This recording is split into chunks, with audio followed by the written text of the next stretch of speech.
You ask Tiger to solve. This deals with linear equations with one unknown. The final result is n equals 6. Let's solve it step by step. Simplify the expression. Group like terms.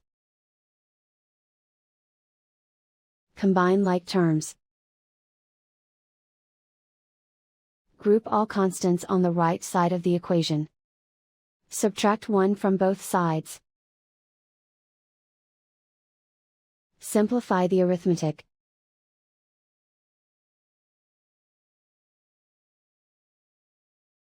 Convert the n into a positive number. Multiply both sides by -1. Remove the ones.